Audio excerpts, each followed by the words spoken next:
una entrevista a Leonel Bazán, creo que ya está conectado, sí, abogado del área de tierra, vivienda, justicia y económica justicia económica del CELS, Centro de Estudios Legales y Sociales, sobre la habilitación de la feria judicial para el que el gobierno no interrumpa el proceso de relevamiento e inclusión de comedores en el plan alimentar comunidad. El Ministerio de Capital Humano pretendía tomarse vacaciones, obviamente para ellos la pobreza no existe, no les importa a este gobierno de sátrapas, para cumplir con una medida cautelar, además de la sentencia de fondo que lo obliga a garantizar que los comedores comunitarios puedan seguir proporcionando alimentos en los barrios populares. Pero el juez en lo contencioso administrativo, Walter Lara Correa, resolvió habilitar la feria judicial ante un pedido del CELS. Y de eso queremos hablar con Leonel Bazán. Hola Leonel, muy buenas noches.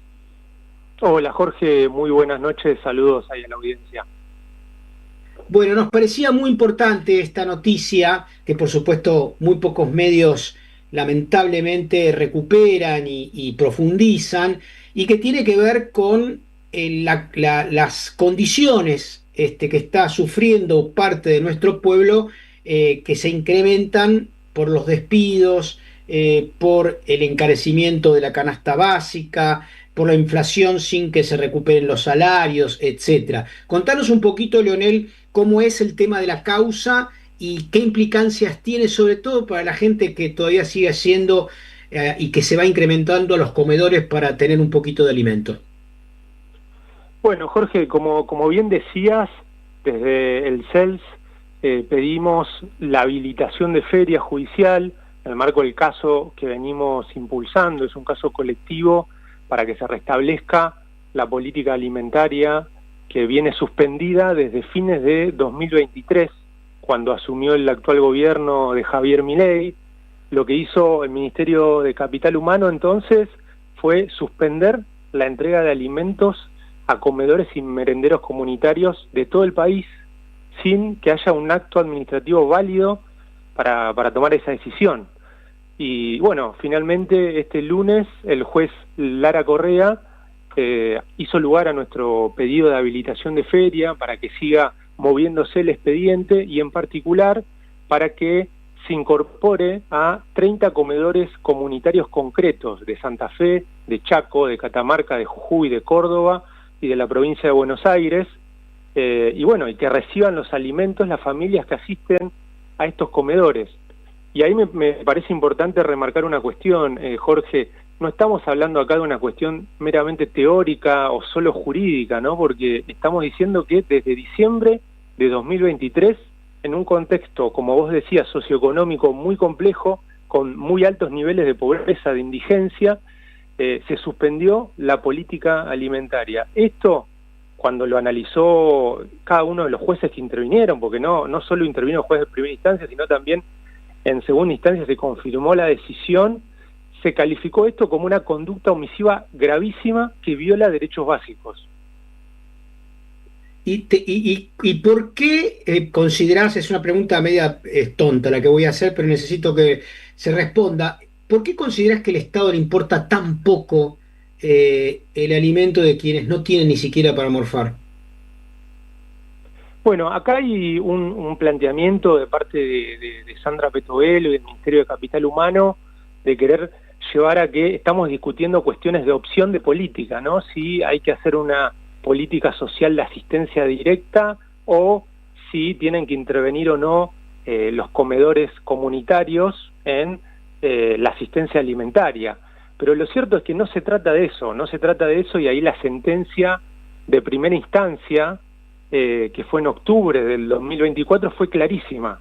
Hizo todo un raconto de la historia de las políticas alimentarias en el país y dejó en claro que la intervención articulada con comedores comunitarios, con escuelas, con iglesias, a lo largo de la historia y de los diferentes gobiernos que se sucedieron, siempre fue fundamental, y que no se trata de la asistencia directa a las personas económica o la asistencia mediante comedores, sino que son políticas que se complementan y que hacen a la realización de este derecho social fundamental, el derecho a la alimentación adecuada de todas las familias.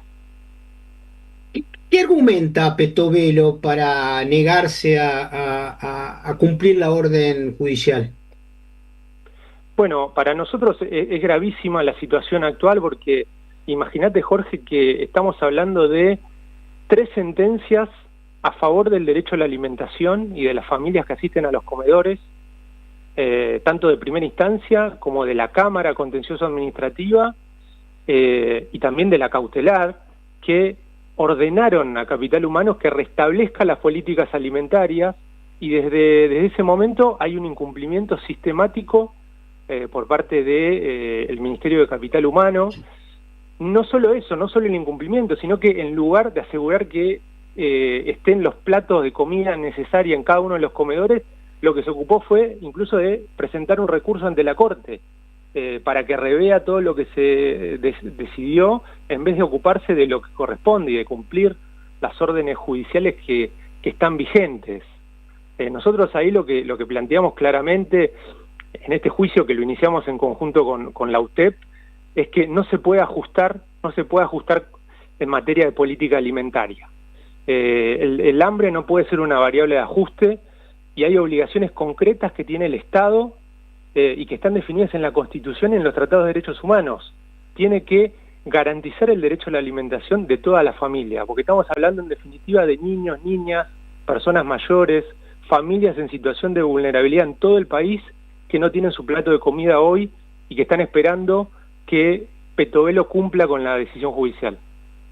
A mí se me ocurre una explicación, yo vengo de la sociología económica, ¿no? En realidad al neoliberalismo le gusta el hambre de los sectores populares porque de esa manera tienen oferta de trabajo potencial barata, ¿no? Un ejército de reserva desesperado por trabajar por 2 mangos. Y bueno, en realidad promueven el hambre para que la gente pueda trabajar casi en condiciones de esclavitud y tener empresarios que puedan contratarlos por 2 mangos. Me hago cargo de esta apreciación estructural y te pregunto a vos qué pensás de ella.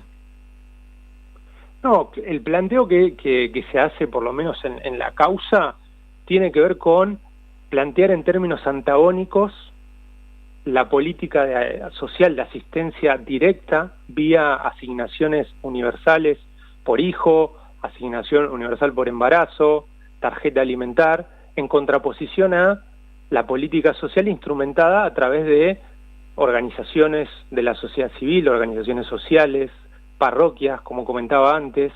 Y lo cierto es que se ha demostrado a lo largo de la historia, y así lo reconoció el propio juez cuando dictó sentencia de fondo en el caso, de que son políticas complementarias y que las dos se tienen que llevar adelante para garantizar de forma efectiva el derecho a la alimentación adecuada, que es lo importante y es lo que nosotros estamos tratando de que se garantice y se respete con esta serie de fallos que, bueno, lamentablemente Petovelo sigue incumpliendo. Sí, ahí se complementa con otro elemento que me parece relevante, es que la política neoliberal lo que busca es destruir los lazos sociales y comunitarios que construyen poder popular, ¿no? Si pueden lograr que las personas estén aisladas y logren tener en este caso la atención directa por parte de Petovelo individualizada, logran de esa manera destruir los lazos comunitarios, barriales, territoriales, que son característicos de las organizaciones populares. Como no les gusta eso, entonces oponen dos políticas como si no fuesen complementarias. Así es, Jorge. Bueno, en ese sentido me gustaría ahí destacar que pensemos que este fallo es un fallo colectivo, se consideró por la Cámara y por el juez de primera instancia como un litigio estructural. ¿Qué implica esto? Que una vez que se dicta sentencia y se reconocen los derechos que están en juego, en este caso el derecho a la alimentación, tiene que haber un cumplimiento efectivo y un seguimiento judicial de cerca para que se cumpla lo decidido. Y cuando se dictó sentencia, lo que se ordenó es que se restablezca esa política alimentaria en todo el país. O sea, nosotros, frente a ese incumplimiento, lo que hicimos fue tratar de acompañar la situación de algunos de los comedores afectados por estas medidas regresivas del Estado, pero hay muchos otros, como vos decías, que quizás no tengan la capacidad organizativa o estén justamente debilitados y no puedan subsistir por la falta de asistencia por parte del Estado, que no pudieron plantear su reclamo y que siguen sin recibir los alimentos y que siguen siendo vulneradas las familias que asisten a esos espacios, ¿no? Leonel, es importante, obviamente, que organismos como el CELS tomen estas causas y representen a aquellos que están en una situación de vulnerabilidad. Así que vamos a seguirlo y a lo mejor quizá, por supuesto, no creemos que el gobierno nacional se pueda sensibilizar, ni siquiera puede respetar a la justicia cuando tiene un fallo en contra. Así que vamos a hacer un seguimiento y en todo caso nos volvemos a comunicar con vos las próximas semanas. Bueno, muchas gracias, Jorge. Saludos. Un fuerte abrazo, Leonel. Gracias por el trabajo que hacen. Nos vamos directamente a una tanda. Están pasando demasiadas cosas raras, pero hay una radio que nunca se apaga. No te dejes desanimar. Prende la radio. Prendete. AM530. 20 años.